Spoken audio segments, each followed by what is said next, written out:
The royal penis is clean, Your Highness. Thank you. King shit. What's up, ladies and gentlemen? It's your main man, King. Got a special video for y'all today. Usually, once a month, I try to put a video out to refresh predictions and talk about things that's been going on throughout the season pertaining to the Detroit Pistons. So today I'm going to give my prediction of the second half of the season and also my grades for the first half of the season. First thing I want to do is give you the news. The news today, the Cleveland Cavaliers bust a cap in David Blatt's ass today. I did not expect that. They fired David Blatt, even though they're #1 in the East. Obviously, the organization could tell that Cleveland is still not where they need to even be competition in the NBA Finals, if they even get that far. After that embarrassing ass whooping that they took from Golden State, I can see why they probably made that move. Cleveland is nowhere near where they need to be. A lot of people look at the schedule and think, oh, Cleveland is good, this, and that. But what you have to understand is the two teams in the NBA Finals basically get a favorable schedule in the following season. They have two of the most easiest schedules, them two being Cavaliers and Golden State. So, yeah, that was definitely a surprise. But on to the Pistons. First of all, my grades. A few players and the team as a general. Of course, I want to start with Andre Drummond. Andre is just scratching the surface, which is frightening to a lot of people in the league. Last night he had 19 points and 22 rebounds. Yeah, I mean, this is without making free throws. He still haven't improved his post game as much as he wants to. Like I said, it's scary to other teams to know that this guy is going to get better in the coming years. Of course, he's the ultimate snub for the All-Star game. Draymond got snubbed as well, but didn't nobody get snubbed like Drummond and Jimmy Butler, man. Jimmy Butler should be starting as well. Him and Drummond should be in that starting All-Star lineup. But, you got idiotic fans that, the most stupidest fans I've ever seen in my life. They vote in people that shouldn't even be there. Carmelo Anthony he's a very, very good player, but no, he should not be starting. He should be coming off the bench with the reserves. But instead, you got Drummond with the reserves and Jimmy Butler. So that was a big disappointment. And even worse to find out that Pau Gasol had more votes than Drummond. That's ridiculous. Pau Gasol is having a pretty nice season, but he's not having an out-of-the-universe season like Andre Drummond is. So that's totally asinine on the side of the fans to vote. Zaza Pachulia got way more votes. He shouldn't even be. Why are we talking about Zaza Pachulia, to be honest? So, I mean, like I said, this all-star voting with these fans, they need to stop, man. Because the biggest idiots in the world when it comes to the NBA and most of the time the NFL is the fan bases. And I mean no disrespect to, none of you guys here, none of my YouTube people, but I don't consider us like those type of fans. You know what those type of fans are, what I'm talking about. They're just idiots, man. They fall in love with these people. They start worshiping these people. And, I mean, Kobe, I understand that voting. I understand. I can respect that. This might be the last time you get to see him in an All-Star game. That's, of course, understandable. But Zaza Pachulia, Carmelo starting, Jimmy Butler and Andre not starting. The coaches got to vote them in. That's crazy. It's crazy, man. And I wouldn't be surprised if Isaiah Thomas don't get to be reserved, even though he having an All-Star season. It's just because he in Boston. So, uh, hey, it is what it is, man. But Andre Drummond is having an all-universe season, and they need to respect that. So his grade, of course, for me is a B, and obviously because it's the free throws. I feel like he can do better. I feel like he doesn't take it serious enough. It's all mental, because if you look at his motor skills, the way he shoot the ball, it's not that, it's mental with Andre Drummond. Taking your time, being repetitive, putting the work in to work on free throws instead of riding fucking skyboards and bowling all the time and hanging with your little young buddies. And that's one thing with Drummond. Drummond is a big kid still. He's still a big kid. He wants to play all the time, and every time I'm watching something else with Andre Drummond, it's him as a group of guys, and they acting a fucking ass. You know what I'm saying? It's time to mature and grow up, and it's gonna play a part in his game. Um, Once he started to get that maturity, stop being so nice and funny, then maybe he can really turn into that beast that everybody know he can be. Shaq still goofs off, but when it was game time, Shaq was not a nice person at all. Shaq tried to kill you on the court, and that's what Drummond got to get to, man. And that's why Shaq might throw a little something out there here and there, but Shaq not really biting on the Drummond deal, because it's the same with Drummond as it was with Dwight Howard. You got to mature and you got to lead your team. Brandon Jennings came out today and said that the locker room has no leader. And I'm not surprised, obviously, because Drummond ain't cussing people out when they in the game, giving lack of effort. When Reggie Jackson ain't throwing him the ball, Drummond, he ain't going to say nothing. And that's part of the youth with Andre Drummond. He got to get bitter. It's time to become an old, cranky, bitter man is what he need to be. So, no leader in the locker room. You can obviously tell. The leader right now, to me, is KCP. Not Reggie Jackson, not Drummond, KCP. KCP leads by example. When they don't want to give effort, guess who's giving effort? KCP. On both ends of the court. Guess who got to get the defense going? Not Drummond, KCP. He's the leader. It's either between him and Marcus Morris.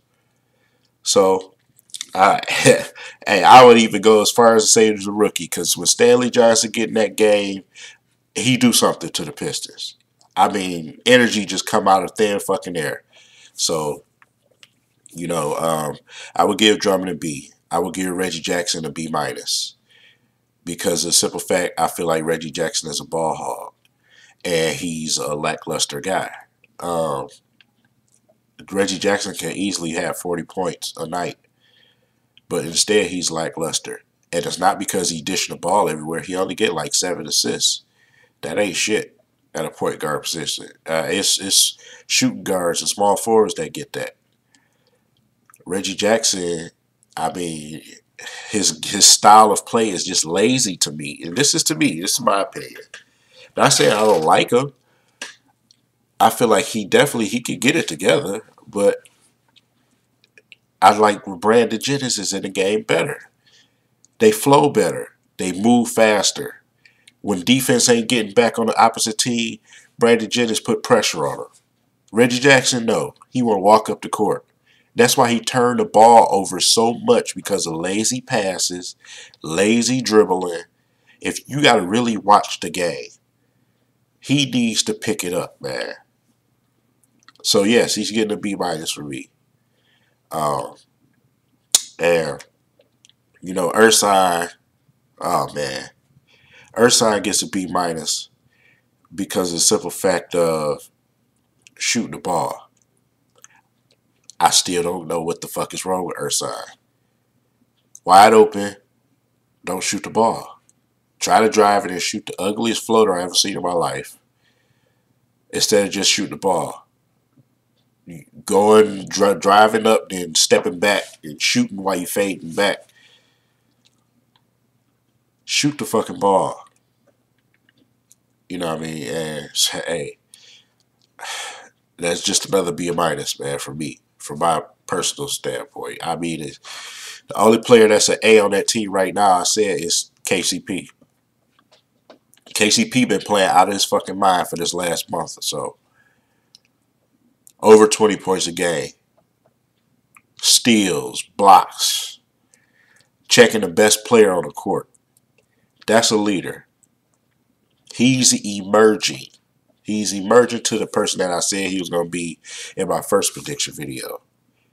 6 man of the year type of material.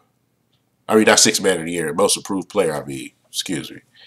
But yeah, KCP is the only one that I gave an A. Because I feel like the rest of the team, they can pick it, they can step it up. Marcus Morris can step it up too. Marcus Morris can pass the goddamn ball sometimes too. You ain't Carmelo. We don't need that.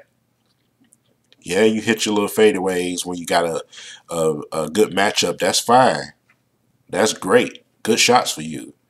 But sometimes you got players running with you wide open up the court. You don't want to pass the ball. I don't get it. So we'll see, man. Team is I'll say the team as of January up in the beginning of this month up until now have been better than they were in December. December, it was every game. It was fourth quarter with them in December. I feel like they given a little bit more effort earlier in games, but it's just the Dr. Jekyll and Hyde syndrome they got. With this Golden State, you look like a championship contender, but then with this fucking the Bulls, all of a sudden you ain't got no energy or you disinterested, and that's part of being a young team. So, as far as them being a young team and what's going on with that, the way they're looking at the schedule, right now they I think was it 23-20, and number 6 in the East. And Indiana lost today.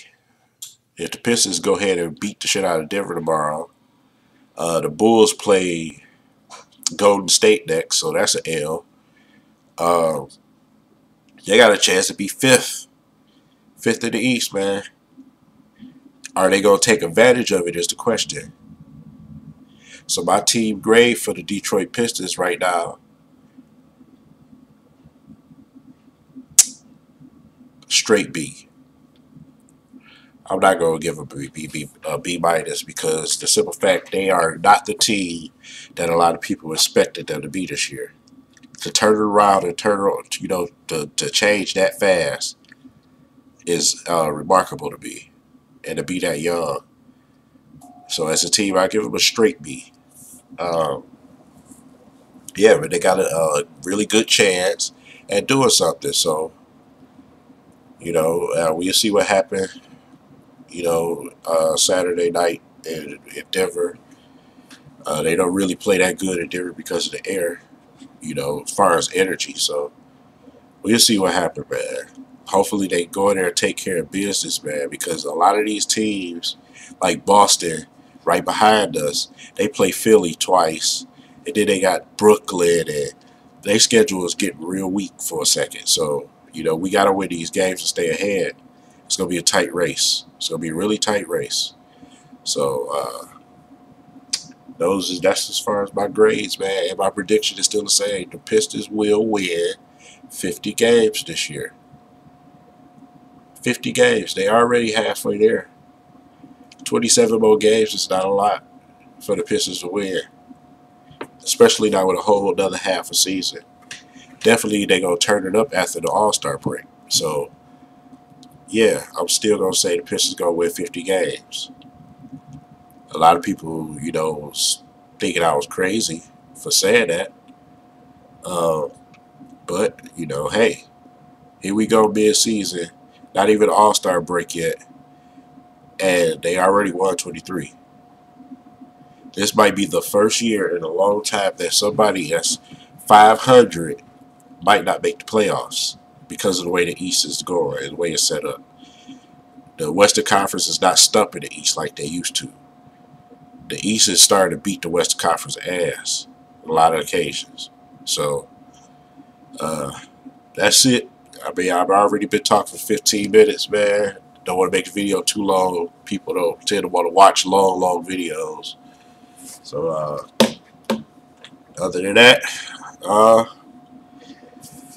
you know what I'm going to say. Leave it in the comments. Let me know what y'all think. Y'all predictions. Give me some of y'all grades. And I also want to say this. If you guys have Twitter, follow me on Twitter. Follow me on Twitter. Because I have a lot of conversations with people on Twitter, man. Follow me on Twitter. And also, I know I put my Facebook link in my videos sometimes.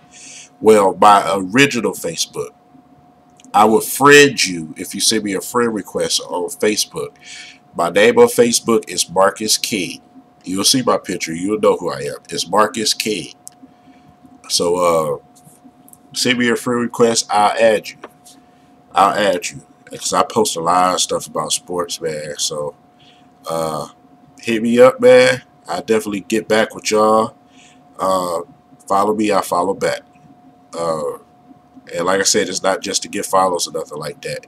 It's because sometimes when I don't, really have an opportunity to go on my YouTube videos and look at the comments, Twitter instantly that's coming to me if you send a message or something like that. Facebook, you can comment on things I put on there. So let me know what y'all think, man. Leave it in the comments. Give me your grades, your predictions. Leave it all down there. Hit the like button for you, man. And I'll see you guys later on, man. Y'all take it easy.